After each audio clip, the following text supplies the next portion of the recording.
Hello everyone, welcome to my YouTube channel UPSC express, जहाँ पे आज हम लोग डिस्कस करेंगे a new concept that is diagonalisability.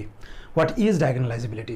What it says, अगर आपके पास कोई n इंटू एन मैट्रिक्स है, कोई n इंटू एन मैट्रिक्स है और उसका इंडिपेंडेंट आइगन वेक्टर का नंबर भी n है, यानी कि मान के चलिए 3x3 मैट्रिक्स है आपके पास, ठीक है, और आपने आइगन वैल्यूज़ कैलकुलेट किया, फिर उसका आइगन वेक्टर कैलकुलेट किया और आपने देखा कि 3x3 मैट्रिक्स के लिए आपको 3 लीनियरली इंडिपेंडेंट आइगन वेक्टर मिले, तो आप सीधा सीधा कह सकते हो कि वो मैट्रिक्स को हम डायगोनलाइज कर सकते हैं। That is what it is saying.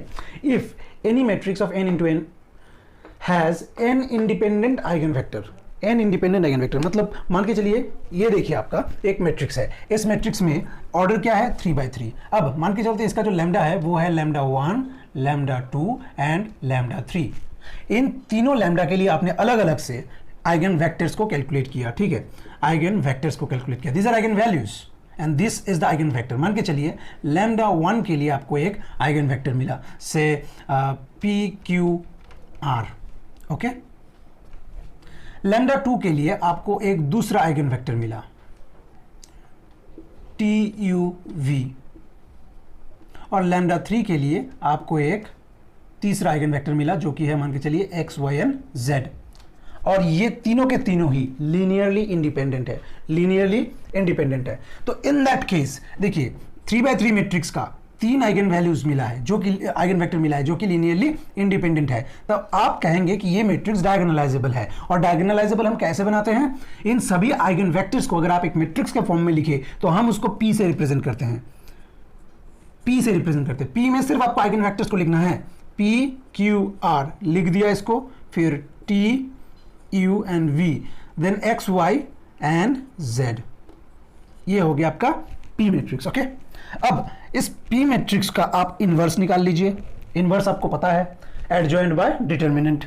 उसको आपने इस मैट्रिक्स के साथ मल्टीप्लाई किया, this is the A matrix. और P मैट्रिक्स क्या है? इसके आइगन वेक्टर के collections, okay. P is nothing but eigen vectors का कलेक्शन होता है, आइगन वेक्टर कलेक्शन, इसको हम P मैट्रिक्स बोलते हैं। P मैट्रिक्स का आपने इन्वर्स निकाला, इस मैट्रिक्स के साथ मल्टीप्लाई किया और फिर से आपने इस P मैट्रिक्स के साथ मल्टीप्लाई किया, तब आपको एक मैट्रिक्स मिल जाएगा जो कि डायगोनल होगा। और उस मैट्रिक्स का एलिमेंट्स क्या होगा पता है? लैम्डा 1, लैम्डा 2 एंड लैम्डा 3, और बाकी of diagonal elements will be 0। देखिए एक ऐसा मैट्रिक्स है जिसको हमने डायगोनलाइज कर दिया। यहाँ पे एक एग्जाम्पल लिया है मैंने। इस एग्जाम्पल में आप देख सकते हैं ये अपर ट्रायंगुलर एलिमेंट है, अपर ट्रायंगुलर मैट्रिक्स है। अपर ट्रायंगुलर मैट्रिक्स का लैम्डा वैल्यू क्या क्या होता है? लैम्डा का वैल्यू हो जाएगा 2, 2 एंड 3, और इसका आइगन वेक्टर्स जो मैंने कैलकुलेट किए थे पहले, आप खुद से कैलकुलेट करके देख सकते हैं। 1 0 0 0 1 0 एंड 1 1 1 आता है। ये 3 अलग अलग आइगन वेक्टर्स है, ये तीनों के तीनों ही इंडिपेंडेंट आइगन वेक्टर है। फाइन, अब हम कह सकते हैं कि ये वाला जो मैट्रिक्स A है दिस इज डायगोनलाइजेबल। आपने इसका P मैट्रिक्स लिखना है। P मैट्रिक्स इसका क्या हो जाएगा? P मैट्रिक्स हो जाएगा 1 0 0 0 1 0 1 1 एंड 1, ठीक है। अब आप इसका इन्वर्स निकालेंगे, फिर इस मैट्रिक्स के साथ मल्टीप्लाई करेंगे, फिर इसके साथ मल्टीप्लाई करेंगे, तब आपको मिलेगा 2 2 3 0 0 0 0 0 and 0। This concept is called diagonalizability, okay. Now we will be discussing about Cayley-Hamilton theorem, and that is very important. Thank you so much.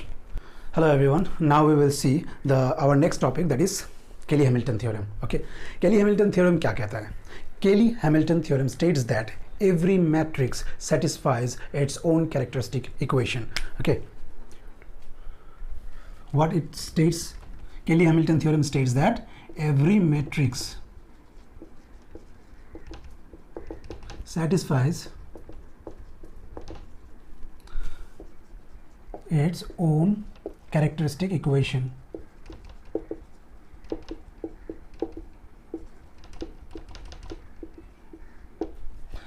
अब कैरेक्टरिस्टिक इक्वेशन को हम लोग किस तरह से लिखते हैं? कोई भी एक matrix A minus lambda into identity matrix, इसका डिटर्मिनेंट निकाल के इसको इक्वेट करने से, 0 से इक्वेट करने से, इसी को हम कैरेक्टरिस्टिक इक्वेशन कहते हैं।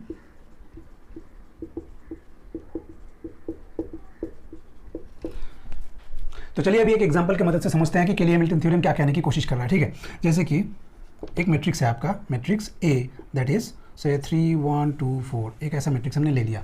अब इसका हमें कैरेक्टरिस्टिक इक्वेशन लिखना है, तो हम क्या करते हैं, कैरेक्टरिस्टिक इक्वेशन हम लोग क्यों लिखते हैं, लैम्डा की वैल्यू यानी कि आइगन वैल्यू को कैलकुलेट करने के लिए।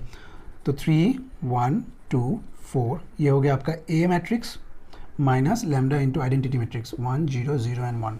ठीक है, और इसका आपको डिटर्मिनेंट निकालना है और इसको 0 से इक्वेट करना है। तो ये हो जाता है आपका 3 1 2 4 माइनस ये हो जाएगा lambda 0 0 and lambda equals to 0, 3 minus lambda 1 2 and 4 minus lambda. अब इसका आपको डिटर्मिनेंट निकालना है। चलिए यहाँ पे कर लेते हैं इसको। 3 minus lambda into 4 minus lambda, 3 minus lambda into 4 minus lambda minus 2 equals to 0, 12 minus 4 lambda minus 3 lambda plus lambda square minus 2 equals to 0, lambda square minus 7 lambda, 12 minus 2, that means 10 is equals to 0. So this is called the characteristic equation of this matrix. ठीक है ना, ये है characteristic equation. इसका आप middle term factorisation करेंगे तो आपको लैम्डा का वैल्यू मिलेगा जो कि आइगन वैल्यू कहता है, ठीक कहलाता है। ठीक है, अब केली हैमिल्टन कह रहा है कि इसी कैरेक्टरिस्टिक इक्वेशन के हिसाब से अगर आप इस मैट्रिक्स को लिखेंगे तब भी इसका आंसर 0 आएगा। इसका मतलब क्या कहने की कोशिश कर रहा है, देखिए, अकॉर्डिंग टू दिस केली हैमिल्टन थ्योरम, अकॉर्डिंग टू केली हैमिल्टन थ्योरम,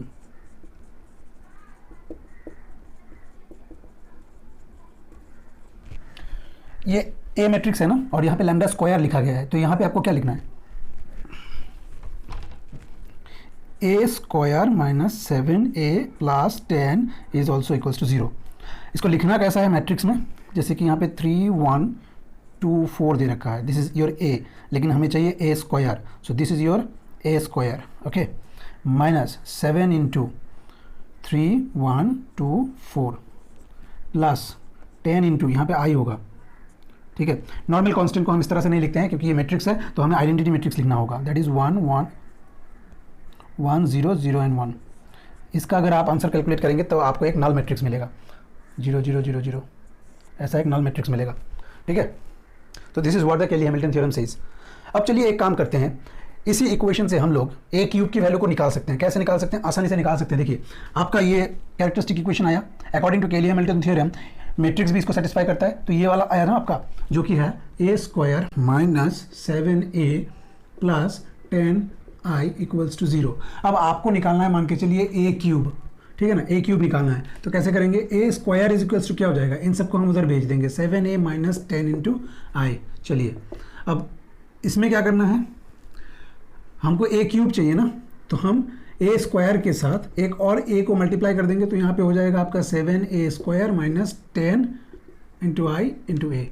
अब ए स्क्वायर का वैल्यू क्या होता है, अच्छा इसको हम ऐसे कर देते हैं, 10 है।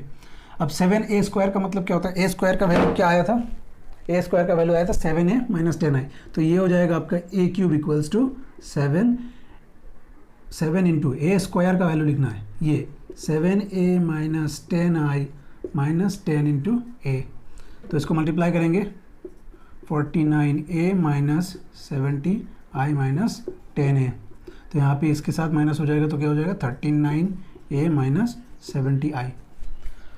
सो this is your A cube, okay, this is your A cube.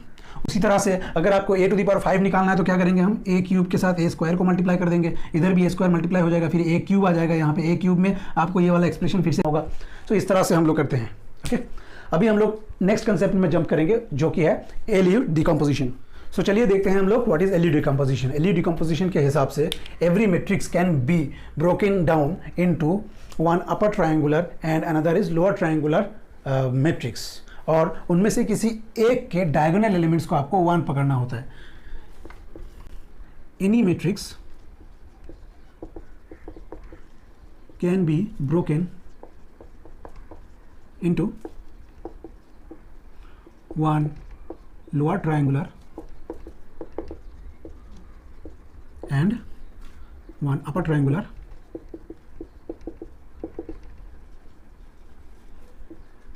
matrix, and any one of its principal diagonal element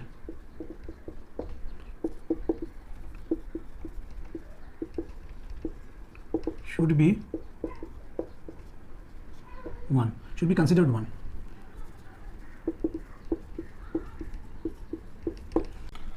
चलिए इसको एक एग्जांपल की मदद से समझते हैं। 2, 2, 4 and 9, ये क्या है? एक 2x2 मैट्रिक्स है और एलयू डिकम्पोजिशन के मुताबिक हम लोग इसको एक लोअर ट्रायंगुलर और एक अपर ट्रायंगुलर फॉर्म में बांट सकते हैं।